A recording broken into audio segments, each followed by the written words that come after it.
Hey there, my name is David Kozlowski, and you're listening to the Peru Travel Podcast, a show where we talk all about Peru travel. Between my co-host Kevin Groh and myself, we have over 6 years of work and experience in the Peru travel industry. We've developed a business called Kachi Life that helps push the limits of sustainable tourism and provides help and support to those surrounding communities that otherwise don't benefit from the travel industry. We are Kachi Life, and this is the Peru Travel Podcast.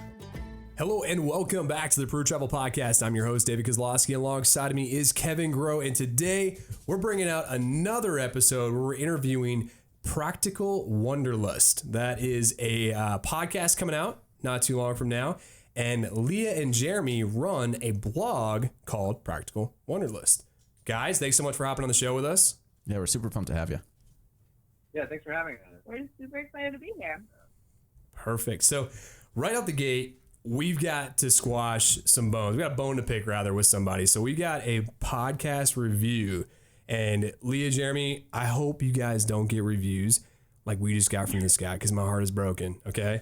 We got a review from a gentleman who basically had nothing good to say. Kev, can you read it for me? It's pretty good. So it's from EV Eddie, I guess. Yeah, it looks like Eddie, okay? Yeah. 3 stars. He got, right? 2 stars. 2 stars. 2 Ah, stars. damn. What a jerk. More than one. All right. So he goes, they speak millennial here. 2 young guys that sound like they just woke up after a college frat party. You'll hear dude and bro mention a fair amount. The podcast offers little value. Another example of anyone with a microphone. So here's the takeaways. What do you got? I'm a millennial. He's right. He is. All right. I say dude probably a lot. Do I say bro? I don't think I've ever used the word bro. Jeremy, do you use bro? Verbally. I think. Hey, Maybe actually, in text message. I do use bro with. Hey, Jeremy, you vape, bro? Like, do you even vape, bro? You like do it ironically. I say bruh. Bruh. I say dude all the time. Yeah, I say dude pretty nonstop. I mean, I grew up on the California coast. We always have a little bit of like dude bro, like in the back burner. And I sound like I grew up in California, but I grew up in Kentucky, so there's no real explanation for that. So you grew up in Kentucky. Interesting. We're actually out of Tennessee, and Kentucky. Go ahead. You're our northern neighbors. No, yeah, that's right. Yeah, we love it. I lived in California for 5 years, so that's where I picked up the dude slang. What part of California? Santa Barbara. Oh, nice. It's like right off of where I'm from. I'm from San Luis Obispo. There we go. Wow. Heck San yeah. Luis Obispo, slow, Yeah, right? Slow. Excuse me. Yeah. There There you go.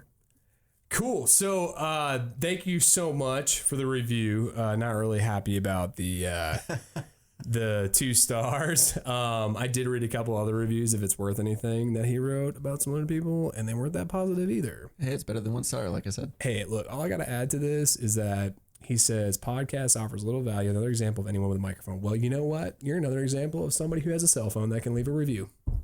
Also, That's how I feel. little value is more than no value. What's that, guys? I can't wait for that guy to come listen to the Practical Wanderlust podcast. I'd love to hear his thoughts. Perfect. All right. So before we get started, just want to let everybody know that's listening in. We do have a Facebook group called Peru Tips for Travelers. That's right. And it's a safe place for you to ask any given question about Peru travel. There's a great group on there, great community answering your questions. No question is stupid. So if you're concerned about anything related to Peru, don't be afraid. We got you. And it is a place too where you don't have to feel hustled about sales. No one's advertising their products on there. It's completely safe. So go check it out. And on top of that, we've got another plug for something that is sales related. It is the business that runs this podcast, Kachi Life, which is a Peru travel company. And we focus on sustainable tourism, and our prices have now dropped. But there's a caveat. Kev, numbers guy, go ahead, shoot me straight. What do we got? What's the difference? What are you looking for? How did our prices drop and why? So we dropped to more of an a la carte system. So basically, you got your base. Let's say you're doing Inca Trail. Previously, we had a big bundled package, and let's say you're a big macho man. You don't need the half porter. Yeah, smart. you can, yeah, exactly. Yeah. You can just have the base package and then just do the trail, and it's a lot cheaper for you that way. Yeah, sure. So I think basically the way that I took the scope of what we did was that if you're going in Chipotle, you don't pay for the black beans unless they go onto your burrito. You don't pay for the rice unless it's on your burrito. It is literally a la carte to a degree. I'm so hungry now. What's that? I'm so hungry now. Yeah, that's what we try to just give people. We talk about ceviche coming up, I think. Oh, pumped to hear about that. All right, so interesting updates this week. Well, we really don't have any, do we? I don't have anything. We talked about the a la carte system. That's about it. Last week I talked about getting Rocky Mountain Spotted Fever. That was pretty cool. Yep. Kev just went to Minneapolis and had a road trip down the PCH in California. Cool. Awesome. Let's go forward. All right. So, Practical Wanderlust. Tell us all about you. Break it down. What do we got? Who are you? What's your story? Well, we are disaster-prone travel bloggers. So about 3 years ago, we got married and quit our jobs and put all of our stuff in storage and took off on a year-long honeymoon. And it was kind of a disaster. Yeah, pretty much every corner, like at every turn there was a disaster. Like anytime something could go wrong, it did. But it brought us closer together. It made us realize that we were great travel partners. We had a lot of fun, and we got a lot of ridiculous and I think entertaining stories out of it. We'll see what's his face. Was it Eddie, the podcast reviewer? We'll see what he thinks about it. Yeah, so now we live in Oakland, California. I am a full-time blogger, which I think is the best thing to come out of our disastrous honeymoon. And Jeremy's a teacher here in Oakland. Yeah, I teach high school as a full-time job. Yeah. So you teach in California, is that right? Yeah. What grade do you teach? I teach 12th grade. I teach digital media. Wow. That's like, man, dude, 12th grade. So like, do people care when they show up to class? I feel like senior year, I didn't give a damn about anything. Yeah, no, are you kidding me? I rolled up like, oh, geology, sweet. Let's talk about rocks. Bye. That's funny. Class. He teaches like podcasting and like his kids got to make a music video one year and like they get to do like some pretty awesome stuff. I would like to take his class. That's cool. That's great. We just had a teacher on 2 episodes ago, and it was teaching and so forth. He's like an Instagram teacher. She like creates music and songs off of or whatever. She teaches her 4th grade class that way. And yeah, she's like 4th grade has got to be a lot different than 12th grade. That's all I got to say. Like from the examples that I got, like it's just, yeah, I commend teachers. So thank you so much. And I know everybody kind of says that, but like, yeah, when you hang out with one every day and you start to hear the stories, it's kind of like, I'm sure Lia, that you've got the same sort of empathy, maybe potentially, I don't really know, but the things that I hear, I'm like, wow, I would never want to be a teacher. So good on you. Yeah, I'm more like a supportive teacher wife at this point.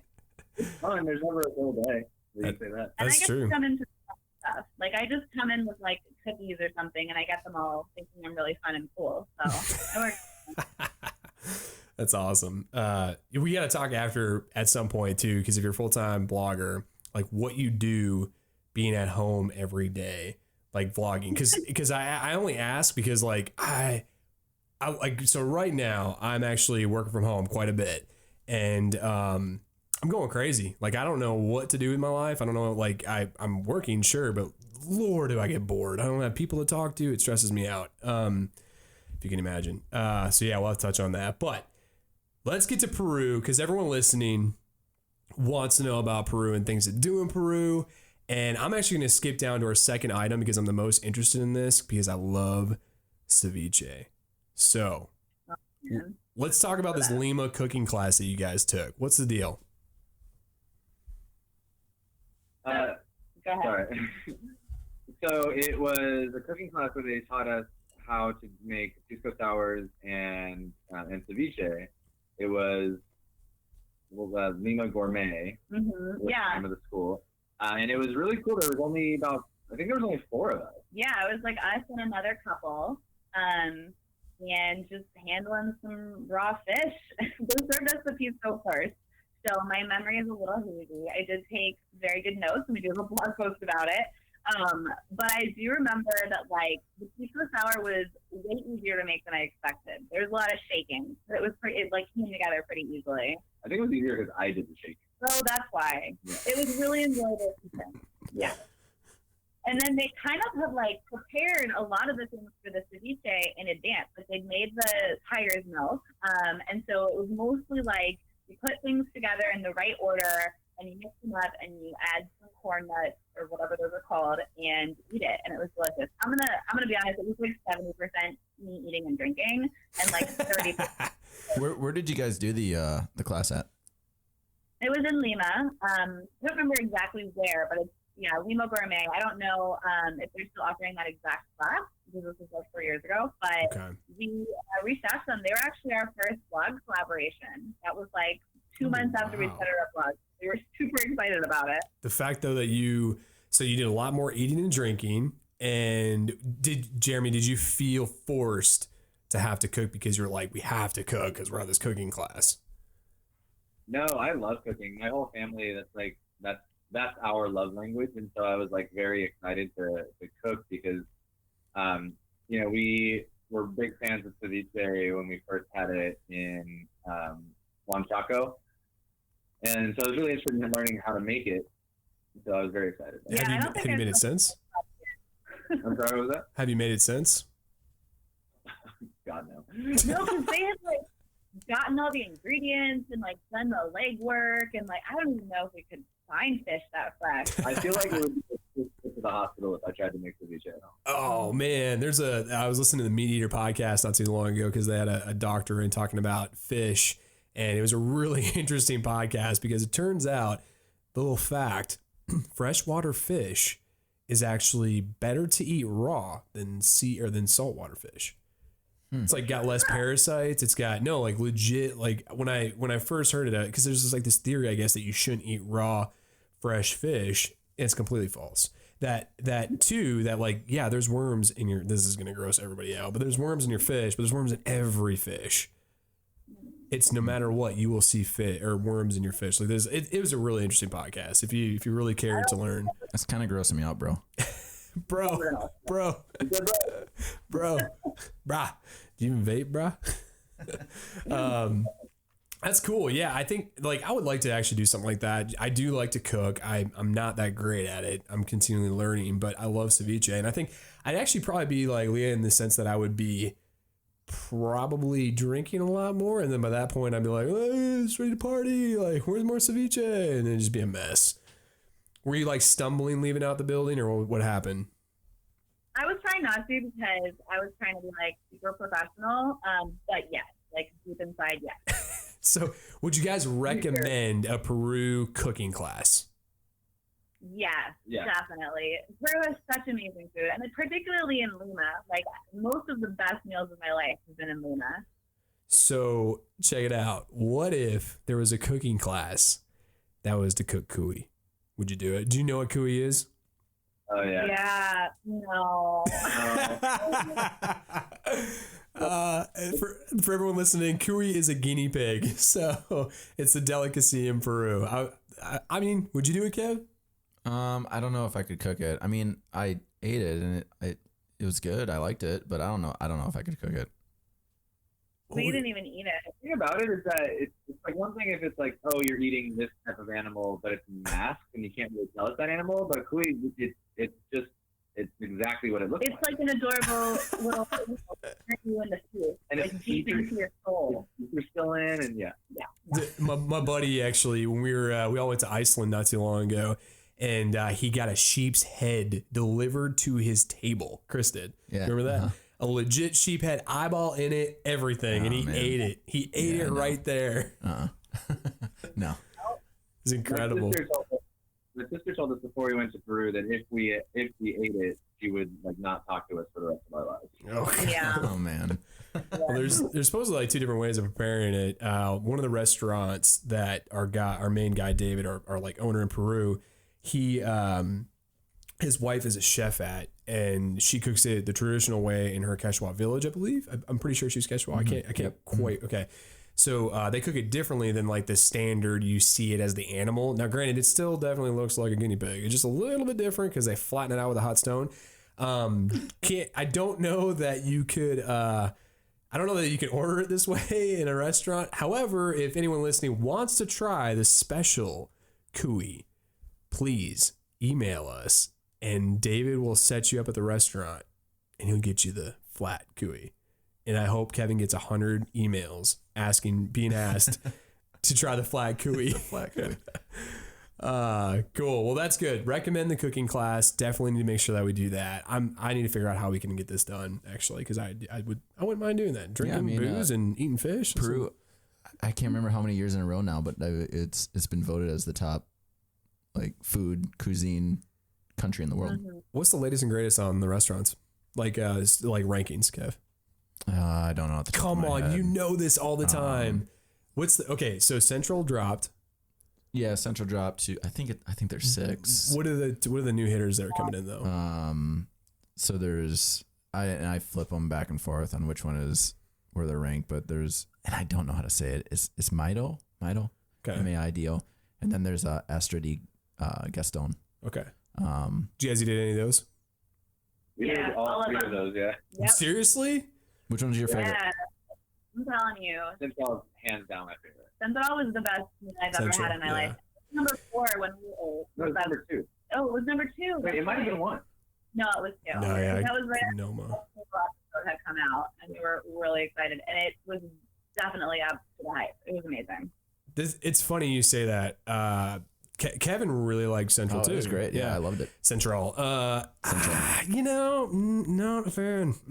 No, not a fan. Went twice. The drinks were great. The food, I was like, I'm not a good foodie, but some of the things were good, but it was way above my pay grade in terms of what my palate can like comprehend, I guess. Like it was just like, it was really fancy food, and my girlfriend would be asking for the mac and cheese. Yeah. That's what she would want. Chicken fingers. She's a Kentucky girl like you.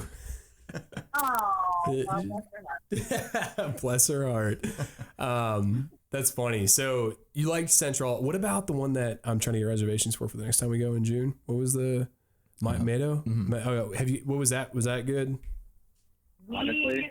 We didn't really like Mido. No, Ooh. we really liked on, but Mido, it was kind of like what you were saying. Like, I just don't think our palates are developed enough for like that level of fusion. Okay. You want to know what it was? When we were there, we didn't see anybody getting a tasting menu. We saw them all doing a la carte sushi. And then after, because we were like, we're only going to do this once, we should do the tasting menu, because that's generally the rule. But we were not pleased with most of the stuff on the tasting. And I think our problem was that we didn't go a la carte. Yeah, we should. If we went back, we would just do the sushi. Gotcha. So the D, what was the other one? Astra di Gaston. Got it. All right. So I'll look at that. Yeah, we really like that pretty good. And we didn't get to do the tasting menu there. We just like sat at the bar and ordered off the menu, and that was amazing. Yeah. I mean, to be fair, don't get me wrong, Central is good. However, it is dropping, and Mido, I believe, is number 8. They've closed. They've closed on them. Wow. Mm-hmm. Yeah. That's crazy. I think it was 14 when we went. Yeah, it wasn't even in the top 10. Isn't that weird how like, I know some guys are running around the world trying these restaurants out, but it is surprising. And when we're talking, and the people who are listening in, they're when we're talking about these really nice restaurants, we're talking about the best in the world, top 10 in the world. I'm telling you right now, it is not what you think when you go to Peru. And when I say that, the food is incredible, but you're expecting a price book that is like absolutely astronomical, and that's not the case. It is just like going to a really fancy restaurant in your local city. And when I say that, I know that some people listening might be going to New York City, so I'm going to have to reference this a little bit differently. I think I paid $300 for 2 people with like 4 drinks. Now that is insane. I wouldn't do that here in Nashville, but I was in Peru. So it was like a once in a lifetime thing. Give it a shot, try it out. What do you guys think? Would you kind of agree? That's exactly why we did it. Yeah, I was shocked at how little it was going to be. Like I was expecting like a couple hundred per person. Yeah, because like we live in the Bay Area and we're used to those crazy prices, and it was like I think ours was like $100 each when we went back in 2016. It was we had water. That's right. Yeah, we ordered water. Yep. we were 4 months into backpacking through South America, so we didn't have we went back from Central. I dressed up for it, but I had to buy a dress. I didn't bring one with me, and then I went into a department store in Lima and put on a bunch of makeup because I didn't have any. And then I snuck into Central and looked all nice for a few hours, and then I went back to my grubby backpacker hostel, and I felt like such a poser. But that was so worth the expense, and it wasn't that big of an expense. We were able to justify it. I think you returned that dress the next day. I may have, yeah. It was not fancy. That's funny. So, all right, let's transition out of this. I want to talk about, you have a post, a blog post, and we, full disclosure to everyone listening. So I had sent an email, when I sent an email to Lia and Jeremy, when I sent an email to Lia and Jeremy, sorry about that, Lia. Jeremy, if it's easier. What's that? You can just call us Jeremy if it's easier. Jeremy. All right. When I sent an email to Jeremy, there was a Facebook post, a blog post that I had read. And when I read the title, you've heard me complain about this in the podcast before. I'm not a huge fan of going to places just take an Instagram photo. And I kind of wanted to poke fun at them in a nice, polite way. But I was greeted with a very pleasant surprise when they read the layout of what we're going to be talking about. And that was, it says, there was an Instagram, Peru, top 5 places. Let's talk about the 5 most Instagrammable places in Peru. And their response was, we actually really don't like that blog, and here's why. And they gave me this list. So I'm throwing it off to you guys. Let's talk about when you were writing it, what you were thinking, kind of the process of Instagram, what it was, what it is today, and why you hate it today. It's a lot. So it's not actually a post that we wrote. It's published on our blog.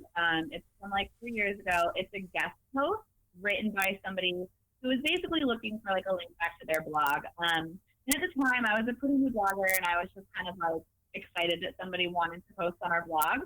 And I was like, okay, yeah, whatever. And didn't think much of it. And now, 3 years in, I'm much older, I'm much wiser, and I have a lot of complex feelings about it because I don't want to encourage people to go to a destination just to get the shot, just to take the picture, cross it off a list, post it on social media so everybody feels jealous.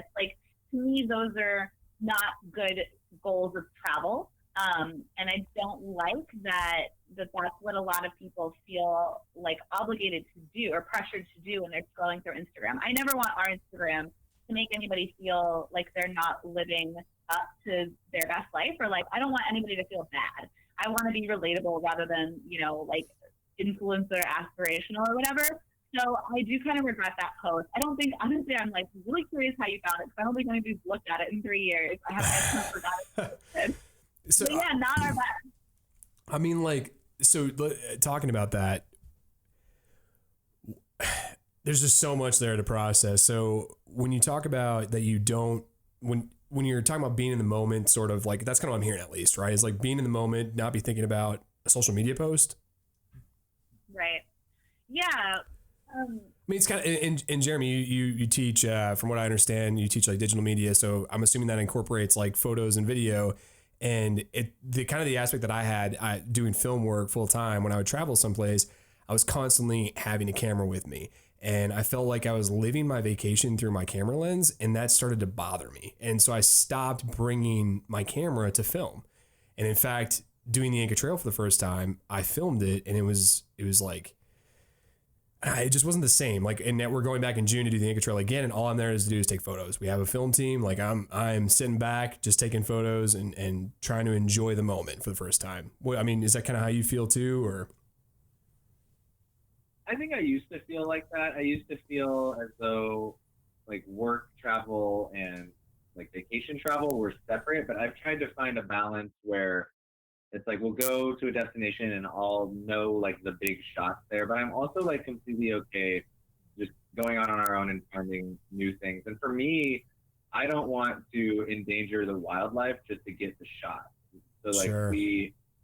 You hear about people doing the Rainbow Mountain Trek because they want that shot, and now it's overrun and there's a bunch of, the erosion's really bad on it, and so we don't want to promote unethical social media use. Right. I mean, I think that there's a lot of like things that photography can teach you. Like I didn't do photography before I started travel blogging, and I didn't actually use Instagram at all. And that was something that I had to learn when I became a blogger. And I found that photography has opened my eyes in a lot of ways. Like I've discovered places I never would have sought out. I go down cute little alleys more. I look at more details, that I notice more things. Sure, yeah, that's fair. And I pose for a photo, and I'm just staring off into the distance for 5 minutes while Jeremy's getting the shot, and that's a really enjoyable little mindful exercise for me. So that's really enjoyable. But what I don't want is for the people consuming our content to feel like they need to do that too. Like for us, it's a job that we're being paid to do. If you're a regular person and you're not really enjoying yourself when you're taking those photos, and it's just for the purpose of like showing your friends back home, I think that's a really harmful mindset that I would like to discourage. It's the idea of like when you thought to check something off of a bucket list, or I'm getting the shot because this is like a gorgeous place that I'm lucky enough to be in and let me experience it. Yeah. Remember it. If that photo is truly for you to remember this moment and share it with your loved ones, I think that's fantastic. But if it's like to get as many likes as possible from people that you don't personally know or care about, then to me, if it's not your job, why are you doing it? You know what I mean? That's interesting too, because I find the most beauty, and I don't know about you guys, but like, quite frankly, my biggest highlights in life aren't Machu Picchu. They're not these like pivotal monuments. And when I say that, like the big touristy places, I hated Rainbow Mountain. Like, and everyone knows I couldn't stand it, and I won't go back unless, I don't know, friend or someone I'm dating or whatever is like just hell bent on going. I'm not going. So my most beautiful places, the things that I love the most were, this is dumb, but like I was in Val Thorens, France, snowboarding one time, and I fell and I sat on the snow, and it was right after I got a big time lapse. I remember overlooking the mountains and sitting there with a buddy, Renee. And I like grabbed the snow, as dumb as this is, and I looked at it, and I was like, no one in the world is going to be able to experience this moment at this exact time that I'm experiencing right now, like I am right now. Which I guess in theory could be said for something like Machu Picchu, the way you're looking at it, but there's thousands and thousands of people there. And being on that mountain, just taking that moment to like look at everything was like really special for me. And it's those types of moments where I guess like I take home the beauty. And there's a ton of moments like that. When we take the photo of the girl on the Extreme Inca tour that we did. Do you remember the old lady who was like, yeah, take my photo and then tell everyone else that's on the trail to come back and see me and buy candy from me. Aww. Yeah, it's crazy, but I think I can definitely relate to a lot of that. Well, good. If you guys learned anything today, stop going places, just take a damn Instagram photo. Damn kids these days. Gotta put my foot in your, I'm gonna kick your ass. Kev came up to me the other day. He's like, hey man, I want to go downtown Nashville. I was like, why? He's like, I want to go to the Batman building and take a photo next to it. That did not happen. I want to go to Kentucky, do the Bourbon Trail just so I can take a photo next to it. Like, you ever see like people on Instagram, the ones who just like take photos just to take photos, like tastes like Christmas and it's a glass of alcohol. I'm like, shut up. It doesn't taste like, you can't taste Christmas. When's the last time I posted on Instagram? I know, right? What's that, guys? Like those museums that pop up where it's just like take a picture in a series of rooms that are nothing like real life anyway. You know, like the kids museum. It's just for Instagram and it's destroys the net. We should do that. We should make a little like canvas of Machu Picchu and then just put people in front of it and take pictures. What she's talking about is like, they have like kind of bars in Nashville, like kind of do it, but it's like for drinking and like having a good time, and actually a bar like HQ does it, Barcade or Beercade. Sure. It's awesome. And it's actually super cool. I did the Stranger Things thing as well. Oh, yeah. But here's the thing, like it's when there's like legitimately a place when I was hanging out with that really wealthy lady. She went to LA to go to this damn Instagram stupid thing over the holidays last year. And I was mind blown that like they invented something just for Instagram, an event to take damn photos. I actually don't have any idea what this is. People pay money to go to this damn thing, right? Do you know a little bit more about it, Leah? This is seriously insane. Yeah, it's like, so like for one was like the Color Museum, and it was just like you'd walk into one room and it would be like full of bright yellow balls, and you would just like take some pictures with some bright yellow balls, and that was the whole point of the room, just take a picture. Yeah. And you go to the next. It's like a $50 ticket, and it's not even like a museum experience where you're like walking through. They call it like the Museum of Color, but it's really like you're in line and they're like, okay, here's your pose, here are your crop options, here are the hashtags that we like you to use. You don't learn anything. It's like you're paying to like advertise for a fake museum. And like from a content creator perspective, I can see like if you need some color on your feed, that might be useful. But for every single other person in the world, like what is the value? You're not doing anything. You're just standing in a room that's meant to look cool on Instagram. That I don't sucks. know. I didn't do it. Yeah. No, I mean, everybody's got their thing. I Whatever. do need some new Instagram photos. So it's been like 6 months. Right. There's something else too that I was just thinking of that it's crazy how Instagram has definitely adapted and changed a lot of things. The other day I sent an article over to Kevin. It was a banana on a duct tape to a wall, $100,000 paint or $100,000 piece of art, and an art. Yeah, I'm pretty sure it was $100,000. We can fact check it later, but it was a banana duct taped to a wall, white wall, and an artist came up. And he ripped off the duct tape and ate the banana, and they were calling security. And he's like, "What? This is art too. This is art and act. Like I'm eating this banana." So check it out. They replaced the banana. So like, Oh my God. it's the dumbest damn thing. Oh man. There was an exhibit from Yoko Ono in the New York MoMA where she just watched an apple rotting, and then she would show up from time to time and replace the apple. Remember that? Oh wow. A long time ago. That's I mean, crazy. listen, people's money pulling stunts like that, more power to you. Yeah, that's nuts though. Everybody that's like taking notes on it and just thinks it's genius, I side eye. It's crazy. Well, the moment of the hour. Are you guys ready for this? This is the moment of how we found Practical Wanderlust and Jeremy. So the thing is that we've talked a lot on the podcast of what to do, how to prepare, how to get ready for the Inca Trail. Well, we have firsthand experiencers that are here. One's from Kentucky, one's from the West Coast. They're going to break it down. There's no similarities between these two people. The only similar thing right now is that they're married. They're going to break down what happened on their Inca Trail experience, and this is a real treat. I'm excited to hear about it, and I'm excited. Hopefully you have tips and tricks of what to do anytime any of these listeners go on the Inca Trail. Yeah.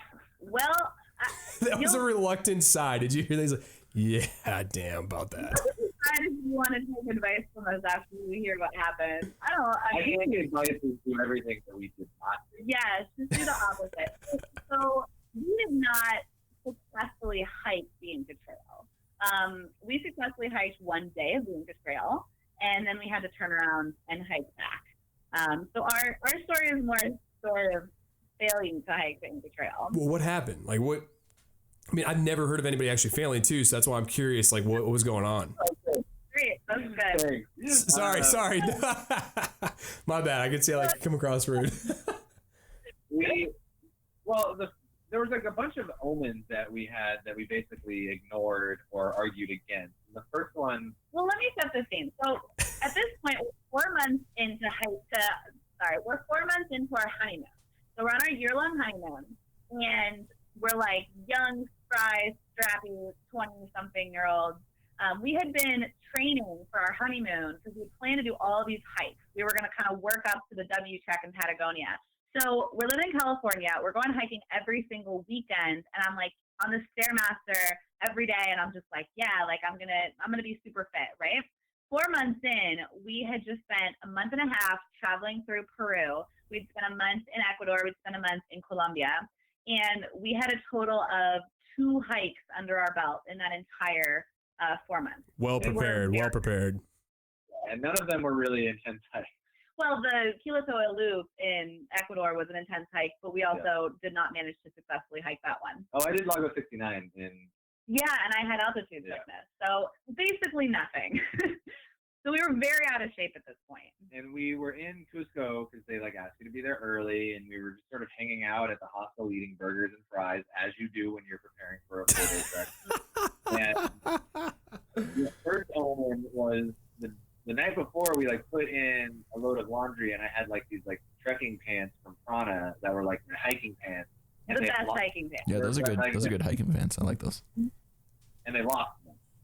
Yeah, we had lost 0 pieces of clothing on our entire honeymoon. We've been doing cross-flow laundry the whole time, and inexplicably, Jeremy's hiking pants were missing. And I was like, "This is a sign." And I told him, I was like, "Listen, if we just cut our losses now, because I have a feeling." And I was like, "If we just don't show up to the briefing tomorrow, all we do is we lose $400. We walk away. Nothing ever happens. Nobody has to know." And I had this whole like remember. He like stood on a chair. He like had tears in his eyes. He was like, "But what if we make it? And it's the most amazing achievement of our lives." And I was like, "Oh, fuck. I just married this guy." Only the second half of that is true. But we went to the briefing, and there was a couple that they were late, and they ran in, and they were like, "Sorry, we're late. We just got done doing the Rainbow Mountain Trek." And we were like, God. just looking around the room at all of these, it was like all fit couples. Every single person was a couple, and they were all fitter than we were. And they had all just flown in, except for this one couple that had hiked in off of, I don't know, somebody had just done like Kilimanjaro the week before or something. Like these were it was like walking into like a CrossFit gym, except for you're like holding a donut and sweat. We were doing so much people. It was bad. That's funny. So they give us, we decided to go with Alpaca Expeditions because they're a sustainable Real quick, operator. I gotta interrupt. Hold on. First off, I definitely do CrossFit, and I definitely walk in the gym with a donut and a milkshake, no problem, and no questions asked. Well, if you're like really fit and you're just like, it's just my macros, it's fine. But if you're like not even fitting into your like hiking pants anymore, I legit go in with White Castle in the morning, and I will eat White Castle in front of everybody. I felt like Peter Griffin showing up for Tough Mudder. Is like what I was doing. Sure. Yeah. That's funny. So we had decided to go with Alpaca Expeditions, and the way that they do their trek, they sort of front load it. So you're doing your 2 hardest days are the first 2 days, and then you kind of have an easier time on the 3rd day, and then by the 4th day, you're almost all the way there, so that you're one of the first people in line for the Sungate, which is great and sounded really awesome in theory to us. What we didn't realize was how difficult those first 2 days were. I mean, it felt like we were running the entire time. So we started hiking, and we quickly fell behind, like very quickly. Everybody else had a much faster speed than we did, and they had a guide, back with us, but it was like an hour behind. Like they all had lunch. They set up lunch, had this beautiful, well-cooked meal. We showed up huffing and puffing and like ate a few bites of like cold lunch, and then everybody was like, "Okay, let's keep going, bye." And that was another element. That's crazy. That's unfortunate too, just because. I mean, to be fair, I feel like there's a lot of companies, right, that just kind of rush. But I mean, I think if you're up, if you kind of know what you're getting into.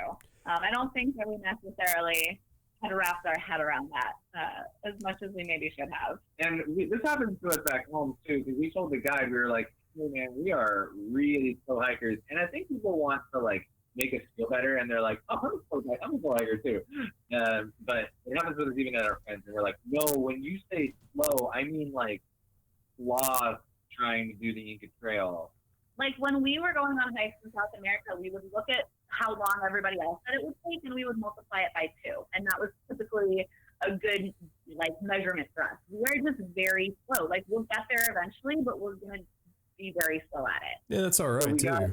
I mean, that's usually that should be all right. Rather, like it sucks because you decided at some point throughout this journey that you wanted to stop, and I empathize with it. I really hope that in the future, if you take a second option and you want to try it again, if that is in the cards, I'd challenge you to come with us just to be able to, like, whether it's we're there with you or whatever, just to be able to actually experience it. I don't care if it takes longer, just because it is a beautiful experience. But yeah, in hindsight, I think a 5 or 6 day version of the trek would have been a better fit for us. Maybe we'll take you up on that at some point. We need to get back into shape first, though. When we finally made it to camp, the guide was really like trying to let us down easy, and he was like, "So we did the math, And tomorrow you're going to have to start hiking at 4 a.m. and you'll be hiking until 8 p.m. And this was the dead woman's pathway.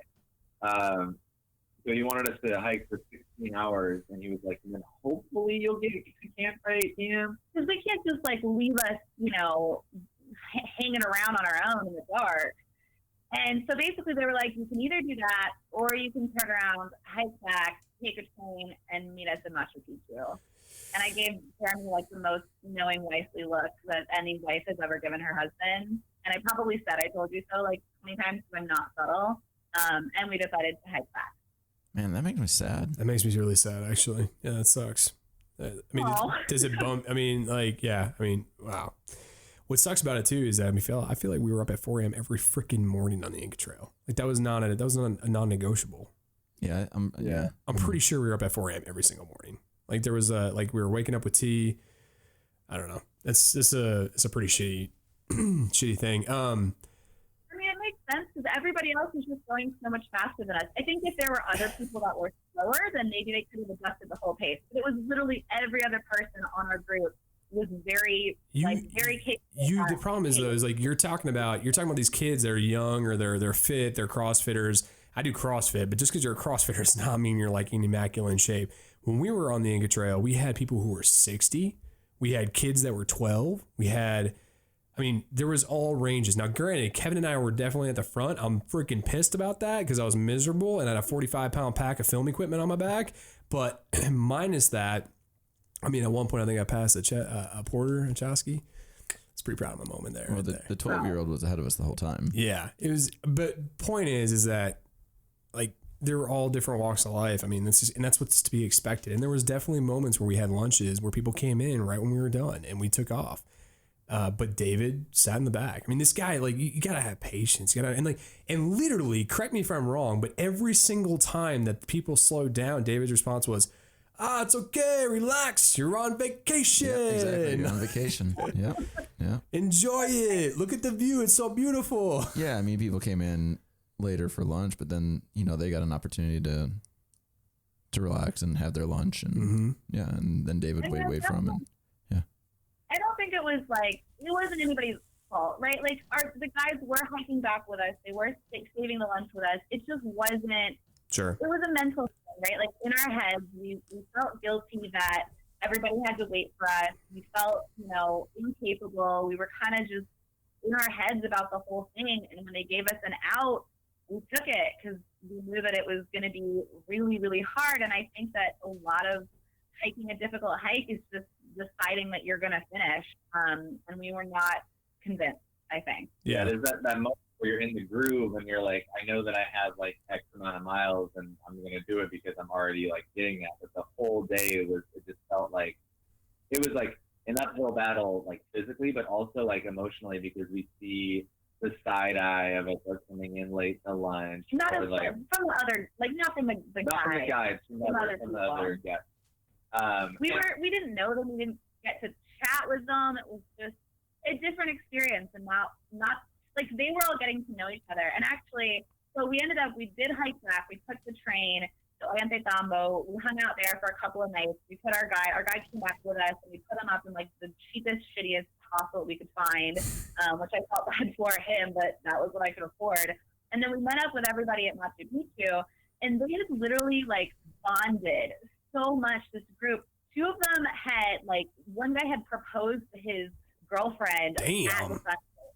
And like everybody had like this lifelong connection. They were all like exchanging numbers and like passing around the phone to add each other on Facebook.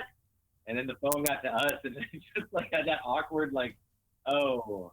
They didn't even know our names. Yeah. Damn. We were so not a part of that group. And so it kind of ruined our experience, because instead of feeling this pilgrimage that we had just accomplished something incredible and made it to Machu Picchu, we just felt like shitty failures that were out of our element in a place that we didn't belong. We spent so much money, because not only did we have to like give up our entire fee that we, because they had to prepare all of our food and pay the porters and everything, so it's fair that we had to pay for it, but then we also had to put up our guide for 2 days. We had 2 days of extra food and water. Jesus. And it was expensive. And everybody else, like, you know, they had jobs back home and we were like backpacking. And so it just like really soured the whole experience. And I think if I were to go back and do Machu Picchu, I would have to hike it again because I want to have that magical pilgrimage feeling because I know what it's like to not have it. And it's definitely not as exciting. That sucks. I'm giving you a virtual hug right now. Like I feel for y'all. That's that the fact that you're like, you talked about it and the way you did is just like, oh, that sucks. Yeah, Yeah. we can get you on like the 5 day, Yeah. 6 day option. If that's what you need, yeah, we'll make it happen. I think I read one of you had like a knee injury or something too, though, or no? I was nursing a bad knee. Yeah, because you had gotten injured on the Kilatoa Loop. That was our first multi-day Andes trek, and you were definitely injured, but you were faster than I was. I'm just really slow. Yeah, you also had just gotten over altitude sickness. It was like the day that we did the briefing, I think was your first day of feeling 100%. Yeah, I don't know. I'm not sounds sure. like just a whole combination of things that kind of. It was a combination of things. I think honestly, the biggest issue was that we were just 4 months out of our best shape of our lives, right? Like maybe if we had flown directly to Lima and started, you know, in Peru instead of starting 4 months earlier in Colombia and making our way down, maybe we could have done it. But even then, our hiking training had all been in California, where there are no altitude challenges. The terrain is very easy and very pleasant, and it's just not that difficult. So the training isn't necessarily what we needed. We needed harder hikes, and we needed to do them up until the day that we left. Yeah, that's fair. No, that's definitely fair. It's yeah, I think I asked Kevin one time when I was training for like, so another thing for people listening in, just a small tidbit is like, they're talking about hiking and like the elevation and like, and they train in California. Look, here's the story. Like, I don't care if you work out and do CrossFit every single day and you're not showing up with a milkshake and a donut in your hand. I don't care if you're, you know, whatever it is, if you're really, really fit, if you don't hike and backpack, it's still hard. Like that, it's two different types of muscles that you're working, and it's two different, like it's a different way of working out. People who, and an example of this, when I was just in Germany, I did this hike. I consider myself a decently in shape person. I'm not like, you know, Lance Armstrong in shape, not blood doping on the weekends, but I am fit enough to be able to, Kevin's rolling his head right now. I am fit enough to be able to do a hike up a mountain, and Chris was whooping my tail. This skinny 120-pound guy was whooping my tail up the mountain. And the thing is he was doing it because he hikes a lot. And if you don't do that and you're not constantly moving and backpacking with weight on there, when I asked Kevin, how do I train for backpacking? He goes, backpacking and or putting weights in your bag and walking with them. So basically backpacking. We talked about Wamanu Valley, which was a hike in Hawaii that we did. It was my first backpacking experience. Again, I felt like I was so fit then. It was about 6 years ago, 5 years ago, 6 years ago. And I was destroyed. I could barely walk to the car after the second day because it was out and back. And it was brutal. And even Inca Trail, I was brutally murdered. Like I didn't want to do anything the day that we got back. So quick question do you guys have when you guys were doing it, do you have hiking poles? I do. Jeremy's not. That was why his knee was injured from our last hike before that, the Kilatoa Loop. Yeah. I was going to say that, yeah, that definitely takes a lot of weight off your knees, but yeah. It does, yeah. Well, yeah, I mean, we know what we needed to do. We needed to train harder. We needed to be more in shape right up until we started, and it was a mental thing. We didn't think that we could do it because how out of shape we were. We didn't think that we could do it because we knew how out of shape we were, and it's a self-fulfilling prophecy. If you don't think that you can do it, you're not going to put in the work that it takes. I mean, we could have finished. We just didn't want to put in that crazy hard amount of work, knowing how miserable it was going to be.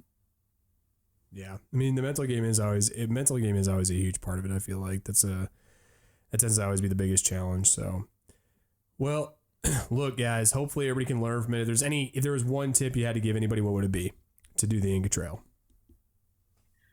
I would say more training. Like, if you can't go hiking, I mean, you have to go hiking as much as possible. But in the meantime, Stairmaster with a weighted pack and an altitude mask. That's gonna help too. What about you? I would say, the big one that people do is like the 4-day Inca Trail hike to Machu Picchu. But if you're only set on hiking into Machu Picchu, there are so many other routes and times, and to like carefully which one's best for you. Like your grandmother did the one where you like boat and then go through the jungle, right? I think she hiked from Ollantaytambo, and it was like a 2-day. Yeah. So there's like multiple options, not just Inca Trail, and they all have their own like offerings. Yeah, we definitely push Salcante a lot too, which is, I mean, like the huge problem for the Inca Trail is that you have to carry your gear. Like you can still get a porter, but you're carrying some stuff. Whereas like a lot of alternate trails, you can take a horse. There's a lot of different things to do. So I agree with that. If you're afraid in the slightest that it might be a struggle, either take the longer duration, or hop on the alternative routes. Or hire lots of porters. We have our groups of friends going, and I literally made sure they all had damn porters. This guy who's like CrossFit regional, like, I mean, he's not a regional athlete, but damn if he ain't good. And I was like, you're getting a porter. And he's like, yeah, I'm going to fill up my backpack with booze then. I'm like, oh, God, great. We had porters. I don't know how. We wouldn't have even made it on the first day if we didn't have porters. Yeah. We just had the water. That was pretty much it. And yeah, water is really important. Definitely bring lots of water. Yeah. And I would also something like to talk about the mental part. For me, that's a big issue because I don't look like a person who is fit. It's difficult for me sometimes to walk into spaces knowing that maybe I'm not quite supposed to be here, or maybe other people are thinking that I'm not quite supposed to be here. I think there's a lot to be said for seeking out representation. And I know that we were like, shitting on Instagram earlier, but Instagram is actually a really cool place for finding representation of people that maybe hike that you wouldn't expect to hike. There's like a hashtag that's unlikely hikers that I love following. It shows all of these different people of different backgrounds, different sizes and shapes, different physical abilities hiking, and that makes me feel like, well, if they can do it, I can do it. And that's that mental piece of it that is so crucial. So I will credit Instagram for representation in the outdoor space.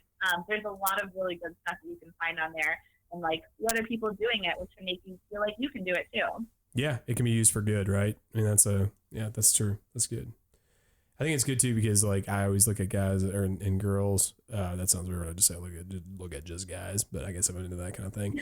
But like on Instagram, there's like random explorer feeds, and it's always these super fit humans, and I'm like, I ain't ever gonna look like those guys. Like this girl's got 12-pack, and this dude looks like, and literally all I can do is sit there and think, man, I wish I looked like that, man. Like I bet I wouldn't look like that if I lived somewhere else. And it makes you think like, well, they can do something like that, but I can't. So I have tried really hard now to sort of curate my Instagram feed when I scroll through. So I'm following like fat girls hiking, like unlikely hikers, like fat girls traveling. There's all these really cool like body positive fitness Instagram feeds, and they make me feel like, okay, like we're in this together. We can all be badass, and we don't have to look like these like Instagram, goddesses that are just made out of act. I feel like awesome. Everyone, cool. I think everyone's got their own insecurities, and it's just to be able to use and leverage social media in a positive way to be able to get through some of those is actually pretty awesome. It's kind of like I follow some of the workout stuff for like CrossFit on Instagram, but then I also follow the have you heard of that big guy 700? No. On Instagram. Mm-hmm. Oh yeah, you told me about this guy. Yeah, he like lost a bunch of weight, right? He's working on it. Yeah, it's super cool. Like I follow him because I want to follow his progress, and he's killing it. He's down like it's awesome 250 pounds. It's really cool. That's super motivating. Just doing diet and exercise. Yeah, I mean, that's impressive. Kev, I think my initial reaction when I heard that was like does that inspire you to like want to lose weight, but you could eat like cookies every single day and you drop poundage? You're one of those assholes.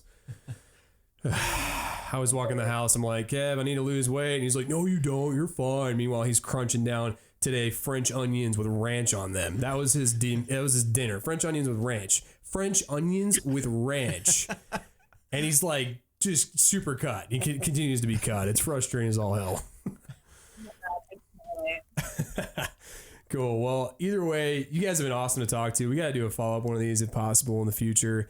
Get you back to Peru. Definitely keep in touch. And everyone, this has been Practical Wanderlust. They have a new podcast coming out called the Practical Wanderlust Podcast, and they've been all over the world. So you're going to hear stories from everywhere. And then on top of that, they're the typical, from what it sounds like, I mean, you're talking about a teacher, okay? We're not talking about somebody who is a lawyer or a doctor or some corporate person that's got a ton of money. And clearly the other thing that I've heard today, and hopefully you've heard it too, is they're freaking normal people. They're not some crazy, super fit I was going to say, you're not super good looking. Y'all are good looking, but you know what I'm saying? Like the whole like concept of fake. It's real. It's real people traveling the world, doing real things.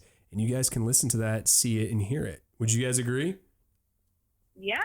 That's our whole thing. We're just regular people badly traveling to cool places. Badly. Oh, the horrible experiences. I can't wait to hear some of these. Cool. Well, I'm definitely going to listen to it. I wish you guys the best of luck on your travels and your podcast. Please keep in touch. And thank you guys so much for hopping on. Thanks for having us. Thank you. All right, everyone. You're listening to the Peru Travel Podcast. Make sure to check out that Facebook group, Peru Tips for Travelers. If you have any questions on your Peru travel, kachilife.com. I'm David Kozlowski. Kevin Groh. All right, we'll see you later. Happy travels.